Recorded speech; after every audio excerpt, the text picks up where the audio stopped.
What happens when a private voice message meant for your best friend accidentally gets sent to your entire office, including your boss?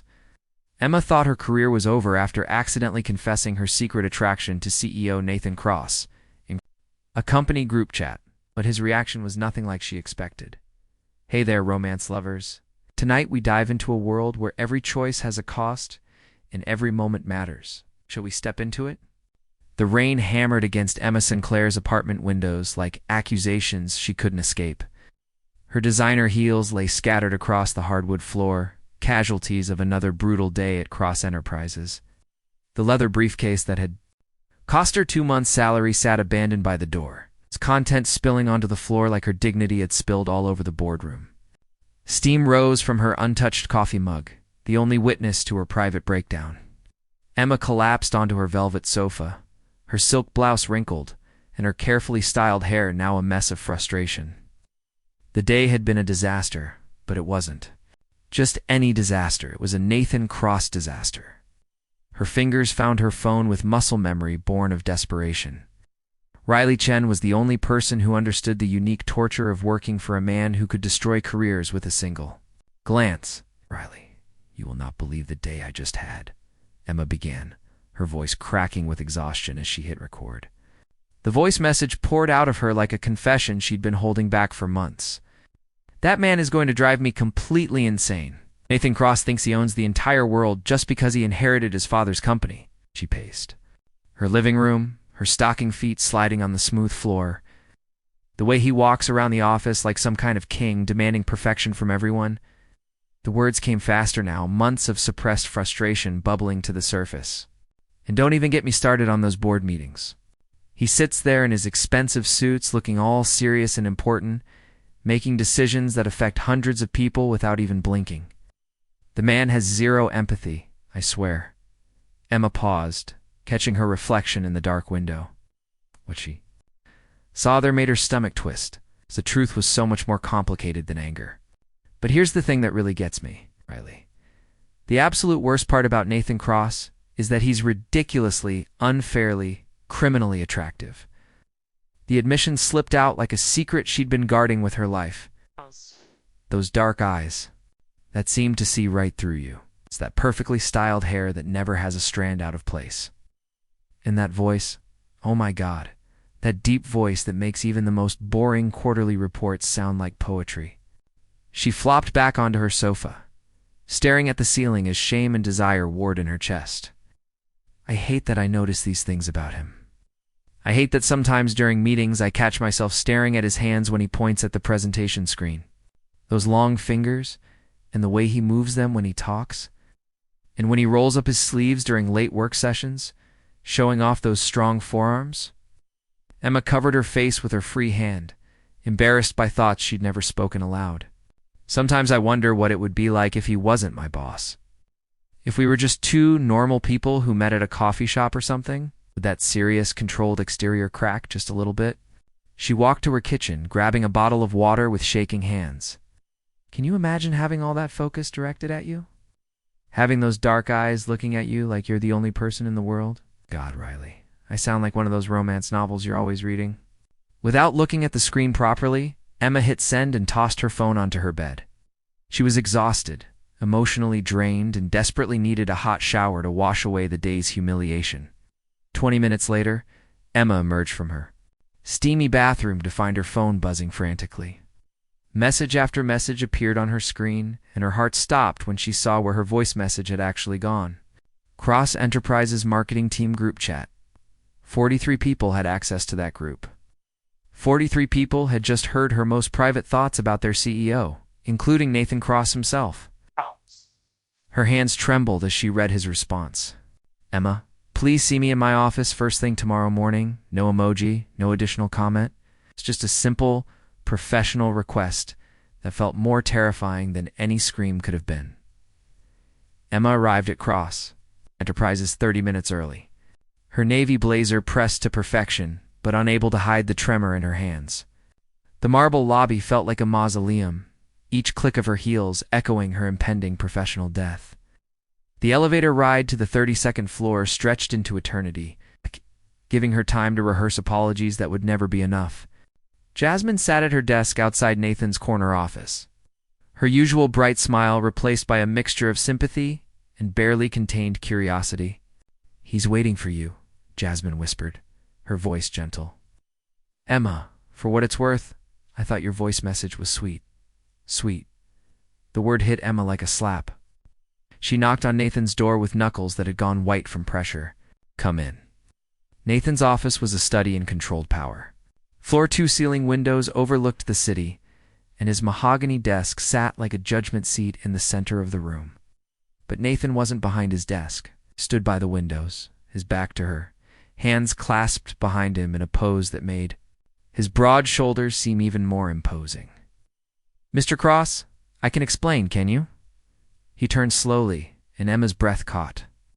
Those dark eyes she'd fantasized about were softer than she'd ever seen them, holding something she couldn't name. "Can you explain why you've been suffering in silence for months when you could have just talked to me?" Emma blinked, confusion replacing panic. "I don't understand." Nathan moved closer, each step deliberate and measured. "Emma, do you think? I'm blind. Do you think I haven't noticed the way you look at me during meetings? The way you bite your lower lip when you're concentrating on something I've said?" Heat flooded Emma's cheeks. "Sir, my name is Nathan." His voice was gentler now, almost vulnerable. "I need you to know something. That voice message you sent. You weren't wrong about everything. What do you mean?" "Shh." Nathan stopped directly. In front of her, close enough that she could smell his cologne, clean and masculine and devastating to her composure. "You said I inherited this company, that I never had to work for anything." His jaw tightened. "My father built Cross Enterprises. Yes. But he also made sure I earned every position I ever held. I started in the mailroom when I was 16. Worked nights and weekends while other kids went to parties. I've never asked anyone to do something I wouldn't do myself." Emma stared at him, seeing cracks in the perfect facade she'd always assumed was natural arrogance. "You said I have zero?" "Empathy," Nathan continued, his voice dropping to almost a whisper. "But Emma, I know exactly how many people depend on this company for their livelihoods. Every decision I make keeps me awake at night, wondering if I'm doing right by them." "By you? By me?" Nathan's hand lifted, hovering near her cheek, but not quite touching. "Do you really think I haven't noticed how brilliant you are? How you stay late to perfect every project? How you defend your team, even when it costs you personally?" Emma's world tilted. "Ah, I thought you saw me as just another employee. It's just another employee." Nathan's laugh was soft and pained. "Emma, you're the first person I look for when I walk into the office. You're the voice I hear in my head when I'm making difficult decisions. You challenge me in ways no one else dares, and it makes me a better leader. But you're always so cold to me, so distant." Nathan's hand finally made contact, his fingertips, grazing her cheek with reverent gentleness. "Because I couldn't let myself want you. Because you deserve better than a boss who's been half in love with you since your first day here." Emma's breath caught. "Half in love? More than half, if I'm being honest." Nathan's thumb traced along her jawline. "Emma, that voice message didn't embarrass me. It gave me hope." Before Emma could respond, Nathan's phone buzzed with an urgent text. His expression changed instantly, hardening back into the controlled mask she knew so well. "We need to continue this conversation later," he said, stepping back and leaving her cold without his warmth. "There's something I need to handle first." "Nathan, what's wrong?" But he was already moving toward his desk. His entire demeanor shifted back to CEO mode. "Emma, I need you to trust me. And no matter what you hear in the next few days, remember, this conversation..." The cryptic warning sent ice through her veins. "What are you talking about?" Nathan's dark eyes met hers one last time, and in them she saw something that terrified her more than any anger could have: regret. "Just remember," he whispered, "sometimes the people we care about most are the ones we have to hurt to protect them." 3 days passed like a fever dream. Nathan avoided Emma completely, canceling their scheduled meetings and communicating only through Jasmine. The warmth in his eyes had been replaced by the familiar ice, leaving Emma wondering if their conversation had been some cruel hallucination born of desperation. The rumor started on Thursday morning.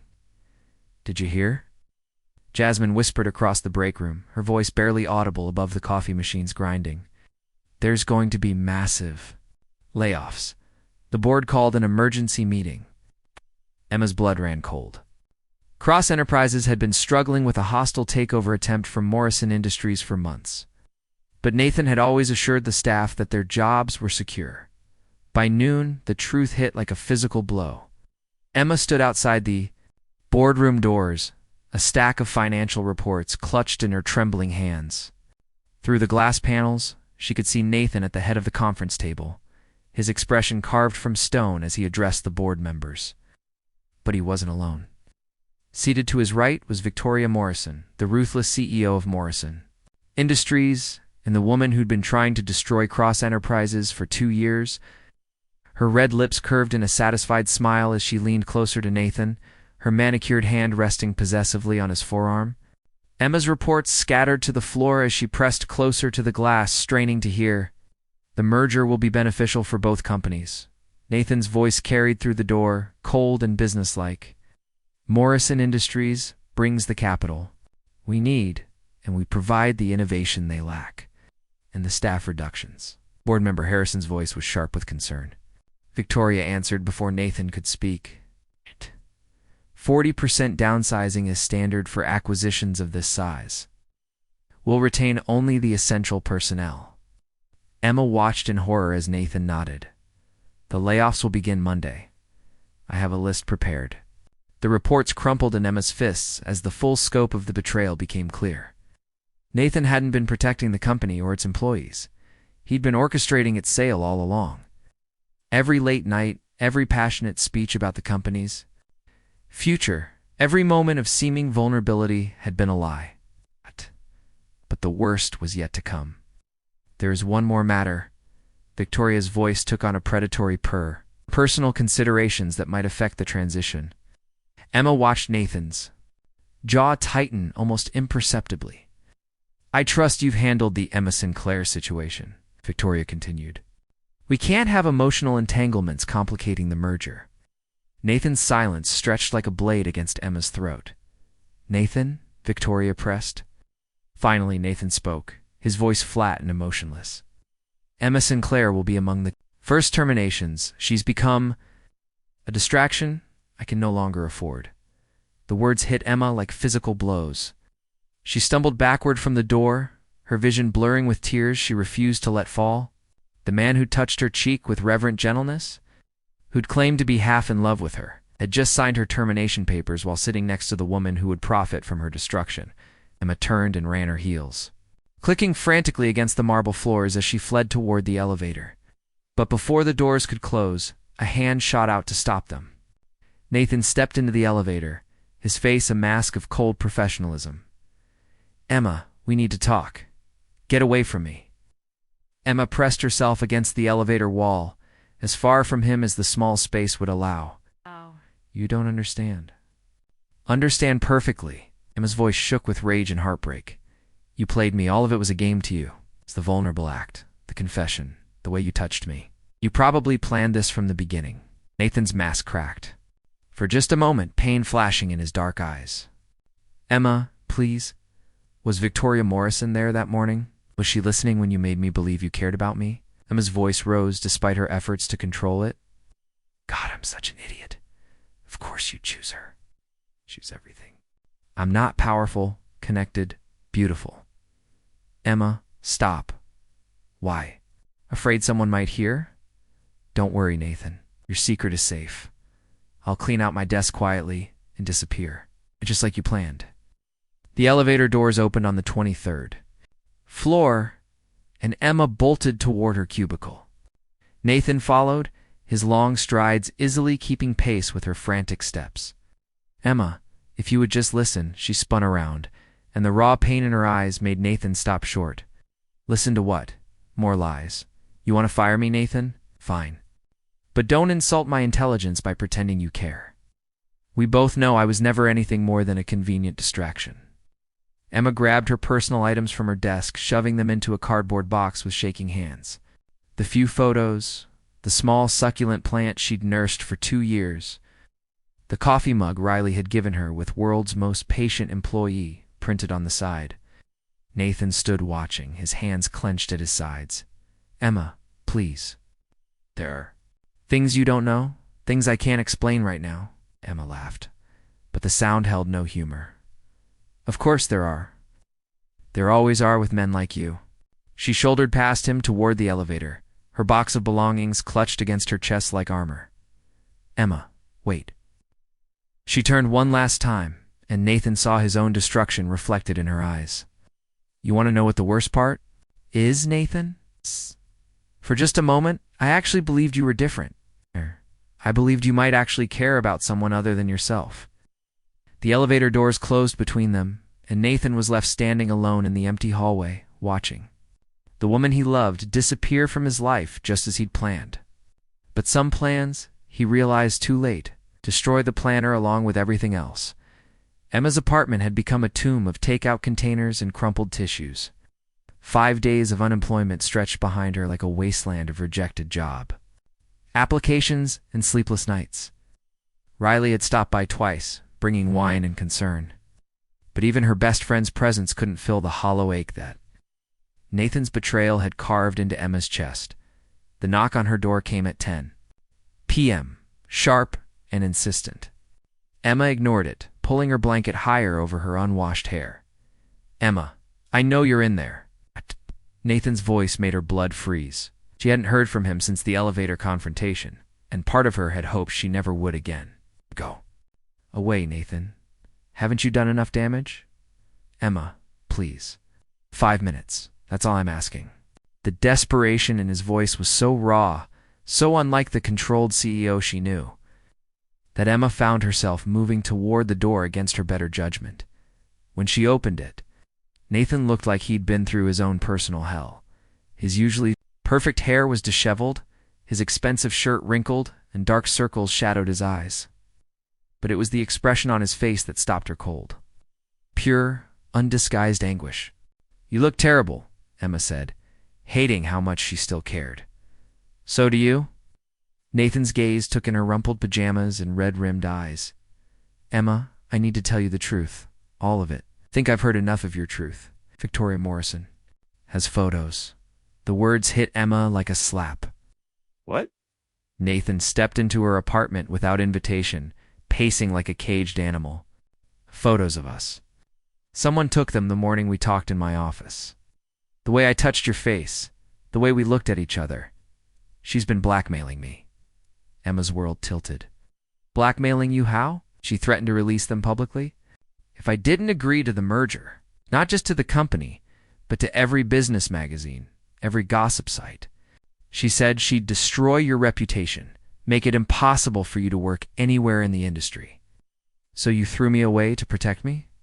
Emma's voice dripped with disbelief. "How noble of you." Nathan stopped pacing and faced her, his dark eyes blazing. "Emma, she had more than photos. She had recordings of your voice message. She threatened to edit them, make it sound like we'd been having an affair. She was going to destroy both of us, but especially you. You should have told me. We could have faced it together. Could we?" Nathan's laugh was bitter. "Emma, you have no idea what Victoria Morrison is capable of. She doesn't just destroy careers, she destroys lives. I couldn't let her touch you."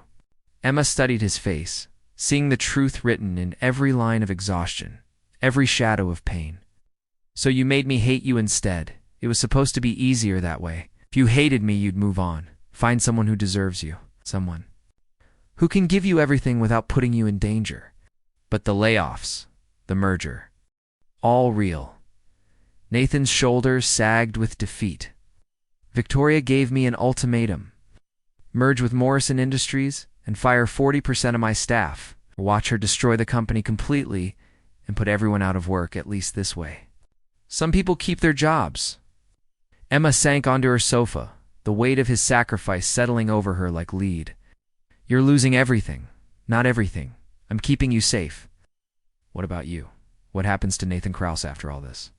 Nathan sat beside her, careful to maintain distance, even as every cell in his body screamed to pull her into his arms. "Victoria gets the company. The employees she wants to keep stay employed, and I disappear. There's a position in Tokyo with a subsidiary that Morrison doesn't want. Middle management, nothing glamorous. You're giving up your father's company.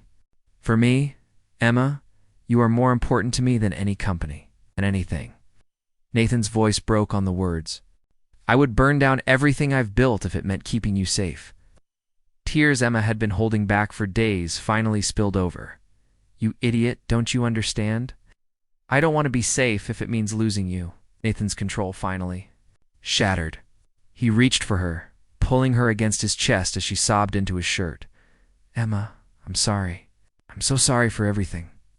There has to be another way, Emma whispered against his neck. We can fight her together. She's too powerful. She has too much dirt on too many people. The only way to beat Victoria Morrison is to become someone just as ruthless, just as willing to destroy innocent people to get what you want. Emma pulled back to look at him, her eyes red but determined. Then maybe it's time someone fought. Fire with fire? Emma. No, I won't let you sacrifice yourself for me. But Emma was already moving, reaching for her laptop with sudden purpose. Nathan, you said Victoria has been planning this takeover for 2 years? Yes, and she's been gathering information on everyone, building files, collecting secrets to use as weapons. Nathan nodded, confusion replacing despair. Emma's fingers flew over the keyboard, her mind racing with possibilities. Then she's not the only one who can play dirty games. Emma, what are you doing? She looked up at him with eyes that held a familiar fire. I'm about to make the biggest mistake of my life, or maybe the smartest decision I've ever made. Before Nathan could stop her, Emma was dialing a number she'd memorized, but hoped never to use. Double quotes, Hello, Marcus. It's Emma Sinclair. I need to call on that favor you owe me, the big one. Nathan watched in growing alarm as Emma spoke to someone who could apparently match Victoria Morrison's ruthlessness. When she hung up, Emma turned to him with a smile that was both beautiful and terrifying. Sometimes, she said, the only way to save the people you love is to become someone you never thought you could be. He Cross Enterprises boardroom had never hosted a meeting quite like this one. Victoria Morrison sat at the head of the table. Where Nathan should have been, her red suit, a splash of blood against the neutral decor. The merger documents lay spread before her like a feast she was about to devour. Nathan stood by the windows, his reflection ghost-like in the glass. In 12 hours, he'd sign away his father's legacy and disappear into corporate exile. The sacrifice should have felt noble, but it only felt hollow. You look remarkably calm for someone about to lose everything, Victoria purred, not looking up from the contracts. Maybe I've finally learned to accept the inevitable. Victoria's laugh was sharp as crystal. How refreshingly mature of you. Though I do wonder if your little assistant shares your philosophical acceptance. Nathan's jaw tightened. Emma is out of this. That was our deal. Oh, she's out of it. All right. Poor thing couldn't even get an interview at Morrison Industries. Funny how word travels in this industry about employees who become too personally involved with their superiors. Before Nathan could respond, the boardroom doors opened. But instead of the lawyers Victoria was expecting, Emma walked in, followed by a man Nathan recognized with growing dread. Marcus Webb, investigative journalist and Victoria's ex-husband, carried a manila folder thick enough to bury careers. Hello, Victoria, Marcus said pleasantly. You look well. Prison stripes would suit you, but red works too. Victoria's composure cracked for the first time since Nathan had known her. Marcus, what are you doing here? Research. Marcus replied, settling into a chair across from her. Amazing what you can discover when someone gives you the right files to investigate. Emma moved to Nathan's side, her presence steadying him even as his mind raced with implications. Victoria, I think you know Marcus Webb, your ex-husband and the journalist who's about to publish a very interesting story about Morrison Industries' business practices. Victoria's eyes narrowed. You have nothing on me? Actually, I have everything. Emma's voice was steady as steel. Financial records showing how you've been embezzling from Morrison Industries for 3 years. Correspondence detailing bribes. 2 city officials. Audio recordings of you threatening to plant drugs in a competitor's office. Those are fabrications. Marcus opened his folder, spreading photographs across the table. These offshore account statements say otherwise, as do the testimonies from 12 former employees who were willing to go on record about your blackmail schemes. Victoria stood abruptly, her chair scraping against marble. This is extortion. No, Emma said quietly. This is justice. No. You've destroyed too many lives, Victoria. Too many careers, too many companies, too many people who only crime was standing in your way. Nathan stared at Emma, seeing a strength in her he'd always known existed, but had never seen unleashed. Emma, how did you get all this? Made a deal with the devil, she replied, not taking her eyes off Victoria. Marcus has been investigating Morrison Industries for years, but he needed someone with inside access to the business community. Someone who could get him the connections he needed to verify his sources. And what did you promise him in return? Victoria's voice shook with rage. Emma finally looked at Nathan, and in her eyes he saw the full cost of what she'd done. An exclusive interview about Cross Enterprises, about its financial practices, its internal politics, its CEO's personal life. Everything. Nathan felt the air leave his lungs. Emma, no, it's already done, she whispered, her voice breaking. The article goes live in 1 hour. Your private life, our relationship, everything will be public knowledge. But Victoria's crimes will be front-page news, and Morrison Industries will be finished. Victoria grabbed the edge of the table, her knuckles white. You've destroyed yourself, you little fool. When that story breaks, no company will touch either of you. Maybe not, Emma agreed. But you'll be in prison, and Cross Enterprises will. Survive? The employees will keep their jobs. That's all that matters. Marcus gathered his files, his job complete. Victoria, I'd suggest calling a good lawyer. The FBI will probably want to chat with you within the hour. As Marcus left, Victoria turned her fury on Emma and Nathan. You think you've won? Both committed career suicide for a company that won't even exist in 5 years. Then we'll build something new, Nathan said quietly, his hand finding Emma's. Something better. Something honest. Victoria's laugh was sharp with malice. Touching the tragic lovers, destroyed by their own nobility. I hope it was worth it. She swept from the room, leaving Nathan and Emma alone with the wreckage of their carefully constructed lives. Emma? Nathan turned to her, his voice thick with emotion. What have you done? What I had to do? Emma's tears finally came, but her voice remained steady. I couldn't let her win. I couldn't let her destroy you and everyone who depends on this company. But your career, your reputation will recover eventually. Maybe we'll start our own consulting firm. Maybe we'll move somewhere no one knows our names and build something from nothing. Emma managed a watery smile.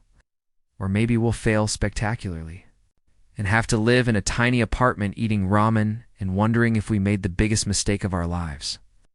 Nathan cupped her face in his hands, his thumbs wiping away her tears. And you'd be okay with that? With losing everything for me? Nathan, don't you understand? I was never going to have everything without you anyway. I'd rather have nothing with you than everything without you. Outside the boardroom windows, the city lights sparkled like stars, indifferent to the small. Human drama playing out 32 floors above the street. In an hour, their story would become public property. Their names would be linked forever in business journals and gossip columns alike. But in this moment, in the quiet aftermath of their mutual destruction and salvation, Nathan and Emma had something Victoria Morrison would never understand. They had chosen each other, completely and without reservation, knowing the cost and paying it willingly. I love you, Nathan whispered, the words carrying the weight of everything he'd lost and everything he'd gained. I love you too, Emma replied. And in her voice was the sound of a future that might be uncertain but would never be empty. They stood together in the ruins of their old lives, ready to build something new from the ashes of what they'd sacrificed for each other. It wouldn't be easy. It might not even work, but it would be theirs. Outside, the city hummed with 8 million stories of love and loss, triumph and tragedy. But somewhere in the maze of lights and shadows, 2 people had found something worth losing everything for, and that, perhaps, was the only victory that truly mattered. The end.